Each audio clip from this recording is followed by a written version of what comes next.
চট্টগ্রামে ব্যাটারি চালিত রিকশা বন্ধে অভিযান চালাচ্ছে সিএমপি। চট্টগ্রামের মনসুরাবাদ ডাম্পিং স্টেশন থেকে জানিয়েছেন আমাদের চট্টগ্রাম প্রতিনিধি মনিরুল ইসলাম পারভেজ। আমরা বেশ কিছুদিন থেকেই লক্ষ্য করেছি চট্টগ্রামে যে অটো রিকশার যে দৌরাত্ম্য সেটি কিন্তু বেড়ে গিয়েছিল।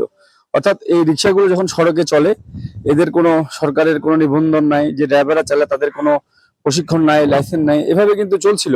অর্থাৎ এদের এই চলাচলের কারণে মানুষের যে দুর্ভোগ সেটা কিন্তু বেড়ে গিয়েছিল। সম্প্রতি অর্থাৎ গত রোববার দিন একটি অটো রিকশা বৃষ্টির মধ্যে চকবাজারে গিয়ে এমন ভাবে চালাচ্ছিল যার কারণে একটি শিশু বাচ্চা নিহত হয়েছে। এবং এরপরই সিটি মেয়র মূলত ঘোষণা দিয়েছেন চট্টগ্রামের সড়কে, চট্টগ্রাম সিটি কর্পোরেশনের যে সড়কগুলো রয়েছে সেখানে কোনোভাবেই ব্যাটারি রিকশা চলতে দেওয়া হবে না। এই ঘোষণার সাথে সিএমপি একমত পোষণ করেছে।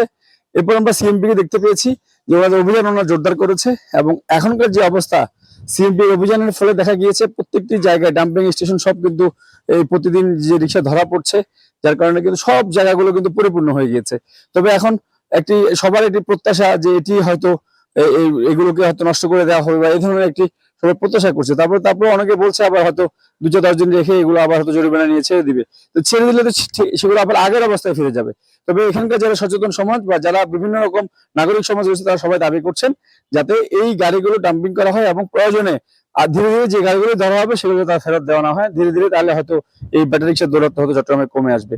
তো আপাতত সিএমপি যে অভিযান চলছে এবং বর্তমানে যে আটক করা হচ্ছে বিভিন্ন অভিযানে, আমার কাছে এই ডাম্পিং স্টেশন থেকে এতটুকুই রয়েছে।